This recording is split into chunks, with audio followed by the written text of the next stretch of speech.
Dear students, BSc first year वालों के लिए मैं लेकर आया हूं शानदार गिफ्ट। यहाँ पर देखिएगा, BSc first year chemistry third आपका फिजिकल केमिस्ट्री का पेपर, जिसका रिगार्डिंग आपको यहाँ पर 14 क्वेश्चंस दिए हुए हैं। उन 14 क्वेश्चंस में से आपको एग्जाम में 6 क्वेश्चन मिल जाएंगे। एग्जाम में 10 क्वेश्चन आएंगे, आपको 5 क्वेश्चन करने हैं और इन्हीं क्वेश्चन में से आपको 6 क्वेश्चन मिल जाएंगे। अब अभी आप कहोगे कि सर साइड हटिए, हमें स्क्रीनशॉट लेना है। बिल्कुल आप बेसब्री से इसका स्क्रीनशॉट ले सकते हैं, बाद में भी ले सकते हैं, लेकिन मैं इसी के रिगार्डिंग आपको एक बात कहना चाहूंगा, ध्यान से सुनिएगा।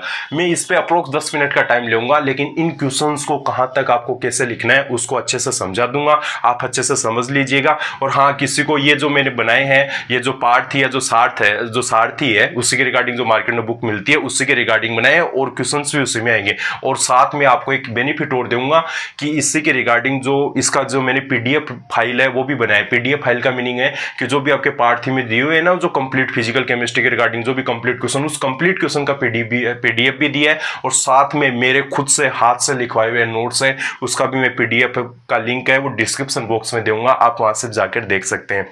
इसी के रिगार्डिंग मैं इनको 1 बाय 1 डिस्कस करता हूं। देखो, आपके फिजिकल केमिस्ट्री में 5 यूनिट है। यूनिट फर्स्ट ये 5 यूनिट है। इसी 5 यूनिट में मैं हर क्वेश्चन को 1 बाय 1 अप्रोक्सीमेटली 10 मिनट में डिस्कस करता हूं। देखो, फर्स्ट क्वेश्चन है द्रव क्रिस्टल किसे कहते हैं, उनके प्रकार, कोलेस्ट्रॉल, द्रव अवस्थाओं को समझाइए। ठीक है, द्रव क्रिस्टल यानी सॉलिड और लिक्विड के मध्य का, ठीक है, सॉलिड लिक्विड के मध्य का, उसके प्रकार नेमेटिक और सेमेक्टिक वाले जो आपने पढ़े थे ना, अरे सेमेक्टिक साबुन के जैसे, नेमेक्टिक धागे वाले, और उनमें मैंने कोई, यदि किसी ने मेरे से पढ़ा हो तो उसमें एक इंडेक्स बनाई थी बढ़िया से, एग्जाम्पल लिखाए थे, एथिल बेंजोएट, पेरा एथिल मेथोक्साइड वगैरह जो भी एग्जांपल लिखाए थे। नेक्स्ट आया था कोलेस्ट्रॉल द्रवावस्था, कोलेस्ट्रिक द्रवावस्था, इसके मैंने एग्जांपल लिखाए थे ऐसे, वो मिड वाला सॉलिड लिक्विड के मिड वाली जो स्टेप थी, इसी के रिगार्डिंग लिखाया था। नेक्स्ट था थर्मोग्राफी, 7 सेल खंड, मिजोमॉर्फिक अवस्था, इसके बारे में आप कैसे क्या समझते हैं। देखो, थर्मोग्राफी ये क्या था, जो कोलेस्ट्रॉल द्रवावस्था था उसी का एक अनुप्रयोग था। थर्मोग्राफी के द्वारा हम क्या कर सकते हैं, बॉडी के द्वारा जिस तरह से जिस भाग में इन्फेक्शन है वगैरह, उसी के रिगार्डिंग उसका पता लगा सकते हैं, क्योंकि उस पार्ट का टेम्परेचर क्या होता है, थोड़ा सा ज्यादा होता है। 7 सेल खंड, अरे याद हो तो A B C D E F G, ठीक है, वो 7 सेल खंड बनाए थे ना, एफ जी एच, 7 सेल खंड, वो वाला डायग्राम बनाना है। नेक्स्ट है मिजोमॉर्फिक अवस्था, ये तो ये रिपीट मिजोमॉर्फिक अवस्था, वही क्वेश्चन है, ये कोलेस्ट्रॉल वाला उसी के टाइप्स का है। नेक्स्ट है बर्नेल स्कोट का सिद्धांत और द्रवों का आयरिंग सिद्धांत। इसमें क्या था, दोनों सिद्धांतों में आप देखना एक बार कि जिस तरह से नाभिक था उसके चारों ओर जिस तरह से इलेक्ट्रॉन होते हैं, सेम उसी तरह से क्या होता है कि जो कोलेस्ट्रॉल द्रवावस्था में जो लिक्विड होते हैं उसी तरह से व्यवस्थित हो जाते हैं पॉजिटिव नेगेटिव के चारों ओर, आप अच्छे से देख लेना। नेक्स्ट है अंतराणु बलों के प्रकार को विस्तार से समझाइए। ये इसका मोस्ट इंपोर्टेंट क्वेश्चन रहता है, अंतराणु बलों के प्रकार। यदि आप कोई कंपटीशन एग्जाम देते हो तो भी ऐसे क्वेश्चन आता है। कौन कौन से होते हैं, द्विध्रुव आकर्षण, द्विध्रुव प्रेरित, द्विध्रुव प्रेरित, द्विध्रुव प्रेरित, द्विध्रुव वाला, वो प्रकीर्णन बल, लंदन आकर्षण बल, वो वाला है ये क्वेश्चन, अंतराणु बलों के विस्तार। ठीक है, इस क्वेश्चन को अच्छे से देखना है। नेक्स्ट क्वेश्चन है गैसों का अणुगतिक सिद्धांत। अणुगतिक सिद्धांत है यूनिट सेकंड का। देखो, अणुगतिक सिद्धांत में वही कि गैसों का आयतन पात्र की तुलना में क्या होता है, नगण्य होता है, गैस प्रत्यास्थ होती है, इसके बारे में वो बहुत सारे पॉइंट है ना, पीवी बराबर एनआरटी उसका पालन करती है, ये कंप्लीट। नेक्स्ट है माध्यम मुक्त पथ व संघट व्यास। ये माध्यम मुक्त पथ जिसका देखो फॉर्मूला डी बराबर के टी अपॉन अंडर रूट 2 पाई एन डी स्क्वायर वाला, वो संघट व्यास, इसका भी एक फॉर्मूला है। नेक्स्ट में बात करता हूँ क्रांतिक ताप, क्रांतिक दाब, आयतन, बोयल ताप, द्रवीकरण की विधियां। ये क्रांतिक ताप जिसको देखो टीसी से डिनोट किया था, 8A अपॉन 27 RB। क्रांतिक दाब पीसी A अपॉन 27B वाला, VC 3B वाला, ये जो फॉर्मूले थे। बोयल ताप का भी उसी तरह से फॉर्मूला। द्रवीकरण की विधियां याद हो तो देखो, द्रवीकरण की विधियां मैंने एक यू आकार की नलिका बनाई थी, उल्टी यू आकार की नलिका, जिसमें एक तरफ बर्फ वाला पात्र लिया था, वो ठंडा होगा तो उसमें CO2 गैस थी, वो भी ठंडी हो गई थी। मतलब क्या हुआ था कि गैस है वो किसमें बदल गई थी, लिक्विड में। ये क्या कहलाता था, द्रवीकरण। नेक्स्ट है वान डेर वाल्स समीकरण। देखो, अपनी आदर्श गैस समीकरण क्या होती है, PV बराबर nRT। Van der Waals gas समीकरण कौन सी थी, P + A n square V square multiply V minus NB equal to nRT। वो वान डेर वाल्स गैस समीकरण, उसकी उत्पत्ति। CO2 का PV समतापी वक्र याद हो तो देखो, इस तरह से एक वक्र बनाया था, इस तरह से, यहाँ पर CO2 के लिए वैल्यू कितनी आई थी, टेम्परेचर की, क्रांतिक ताप को किसी को पता हो तो 31.5 डिग्री, 31.5 डिग्री सेंटीग्रेड, वो वाला वक्र। संगत अवस्थाओं का नियम, ये संगत अवस्थाओं का नियम है। ये कौन सा था, देखो इसमें लिखाया था आपको पाई बराबर P अपॉन PC, याद आएगा। थीटा बराबर क्या लिखाया था, थीटा बराबर T अपॉन TC, और यहाँ पे एक आया था फाई बराबर V अपॉन VC, वो वाला सम्मानित अवस्था को समीकरण, जिसको दूसरा नाम बोला जाता है संगत अवस्था समीकरण। नेक्स्ट है मैक्सवेल ऊर्जा समीकरण। मैक्सवेल ऊर्जा समीकरण, अरे इस तरह से ऐसे ग्राफ बने थे ना अपने 2-3 ग्राफ, T1 टेम्परेचर पर, T2 टेम्परेचर पर, T3 पर, अणुओं का जो अंश लेके बनाया था वो वाला ग्राफ। औसत वेग, माध्य वेग, प्रायिकता वेग। औसत वेग V एवरेज देखो √8 RT अपॉन पाई MW, अपना माध्य माध्य वेग √3 RT mw, प्रायिकता वेग √2 RT/mw वाला, वो वाले फॉर्मूला, बस फॉर्मूला लिखना है, अपना काम हो जाएगा। नेक्स्ट ब्रेक इक्वेशन, देखो ब्रेक इक्वेशन कौन सी थी, आपको इसके रिगार्डिंग बताया था लेमड़ा और डी में इक्वेशन के रिगार्डिंग, यानी क्या बताया था, जो भी तरंग दैर्ध्य है वो आकार कणों के आकार के साइज के इक्वल हो जाए, ठीक है। 2d sin θ बराबर n लेमड़ा, वो ब्रेक इक्वेशन है। वाइस मिलर सूचकांक, अरे जो सूचकांक है जो पद्धति में आपको जिस तरह से क्यूब वगैरह किसी ने पढ़ा होगा मेरे से, तो वाइस और सूचकांक, ये वाइस और मिलर सूचकांक क्या होते हैं, मतलब जिस तरह से जो क्यूब वगैरह होते हैं उसके हम जिस तरह से स्थिरांक निकालते हैं, वाइस आ गया तो मिलर वाला क्या करते हैं, उसको उल्टा कर देते हैं, याद हो ना, वही। नेक्स्ट है बेंड सिद्धांत, ये बेंड सिद्धांत में कौन से थे, देखो याद हो तो आपको चालक बेंड, संयोजी बेंड, अरे कुचालक, अर्धचालक और जो चालक है उसके लिए बताया था।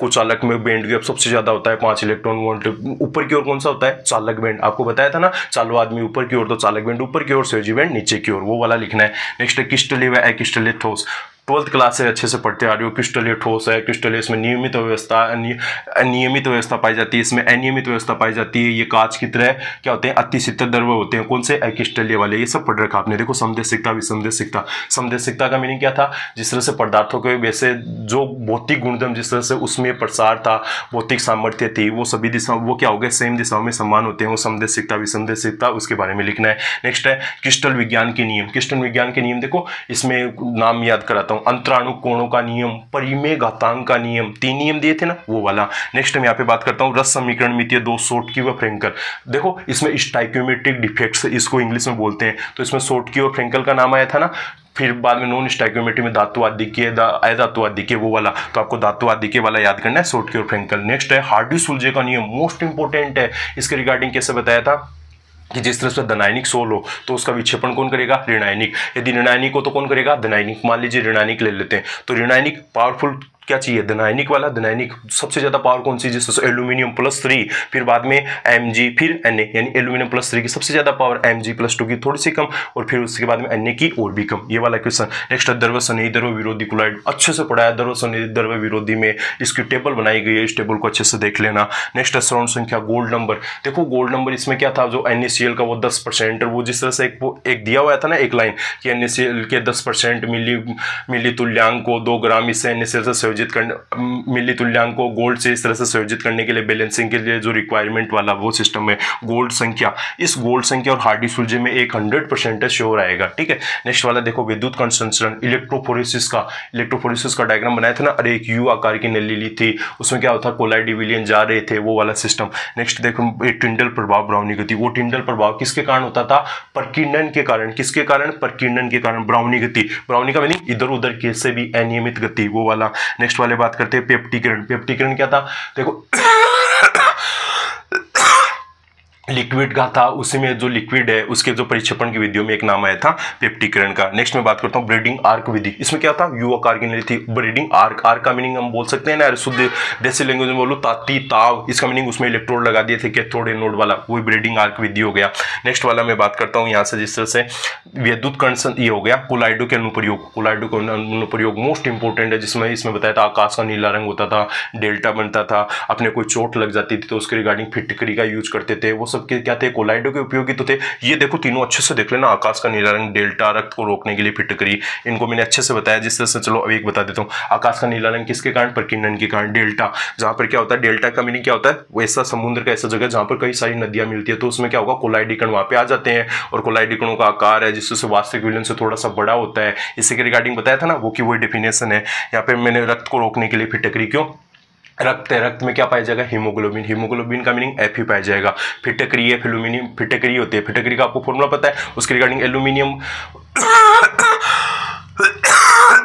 सॉरी, यहाँ पे देखो रक्त है, रक्त अपना रक्त है, ऋणावेशित कोलाइड होता है, फिटकरी, फिटकरी Al2 वाला जो फॉर्मूला पड़ा है, फिटकरी में क्या होता है, जिस तरह से उसमें धनायनिक होंगे तो धनायनिक ऋणायनिक आपस में मिलेंगे तो क्या बन जाएगा, परिक्षेपण बन जाएगा, तो इसके रिगार्डिंग रक्त को रोकने की विधि। नेक्स्ट वाला है पायस इमल्सन, अरे लिक्विड प्लस लिक्विड इसका इमल्सन, देखो याद हो तो वाटर इन ऑयल और ऑयल इन वाटर मैंने पढ़ाया था, वो वाला सिस्टम हो, किसी ने मेरे से पढ़ा हो तो सोल, जेल, सोल का मीनिंग क्या था, इस कंडीशन में क्या होता है, परिक्षेपण माध्यम कौन सा होता है, सोल में परिक्षेपण माध्यम, सोल में कौन सा होता है, लिक्विड, लिक्विड, और परिक्षेपित अवस्था कौन सी होगी, परिक्षेपित अवस्था कौन सी होगी, ठोस, ये वाली। जेल इसका उल्टा हो गया, जेलों का वर्गीकरण बताया था ना, प्रत्यास्थ और अप्रत्यास्थ जेल। नेक्स्ट वाला क्वेश्चन देखो, सक्रियण ऊर्जा, आरएनयू समीकरण। सक्रियण ऊर्जा जिसको ई से डिनोट करते थे, क्या देखो जिस तरह का ऐसा ग्राफ बनाया था, उत्प्रेरक की उपस्थिति में क्या होता था, ग्राफ छोटा आ जाता था। तो सक्रियण ऊर्जा का मीनिंग क्या, जिस तरह से मैंने बोला था अभिकारक को उत्पाद में बदलने के लिए आवश्यक न्यूनतम ऊर्जा, वो बताया था। आरएनए समीकरण के बराबर A E minus E upon R T, वो आरएनए समीकरण, उसकी व्युत्पत्ति करनी है। नेक्स्ट देखो यहाँ पर नेक्स्ट वाला लिखा उत्प्रेरक। अरे उत्प्रेरक के बारे में लिखना है, इसके प्रकार वगैरह। उत्प्रेरक क्या करते हैं,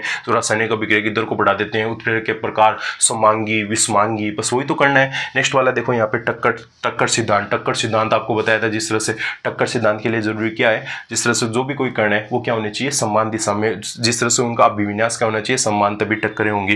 नेक्स्ट इसमें मैं बात करता हूं, यहां पर देखो सक्रिय संकर, सक्रिय activated complex A B C D, उसका एक देखो एक बताया था चक्रीय सा ए बी, पहले ए बी के बॉन्ड टूटेंगे, फिर सी डी के भी बॉन्ड टूटे, फिर क्या हुआ, ए और सी में बॉन्ड बन गया, और इसी तरह से बी और डी में बॉन्ड बन गया, वही वाला सिस्टम है। नेक्स्ट मैं बात करता हूं छद्म प्रथम कोटि की अभिक्रिया।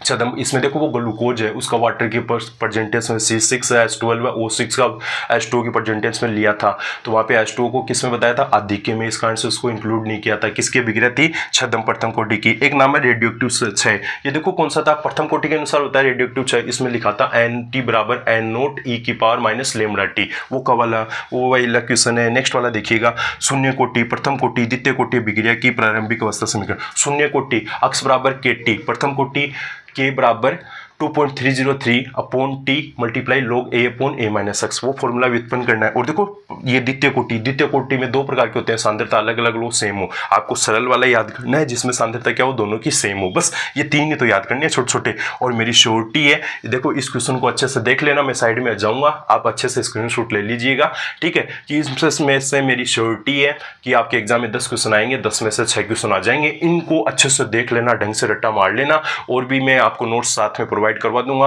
और भी सब्जेक्ट के मैंने आपको कहा है, केमिस्ट्री, बॉटनी और साथ में जूलॉजी, तीनों सब्जेक्ट के मैं BSc first year second year final तीनों को अच्छे से कन्विंस करवाऊंगा। तो आप इसको स्क्रीनशॉट अब आराम से ले सकते हैं, ठीक है। मैं साइड हो जाता हूं, thanks so much for watching. और हाँ, इसको है ना लेक्चर को ऐसे मत सोचना मेरे को क्वेश्चन मिल गया मैं और को शेयर नहीं करूंगा, और को सबको शेयर करो आराम से, ठीक है, मस्त सभी को शेयर करो। वीडियो अच्छी लगी तो लाइक भी करो, चैनल को सब्सक्राइब कर दो, बेल आइकन प्रेस कर दो। थैंक्स। अब स्क्रीनशॉट ले लो, देखो अच्छे से।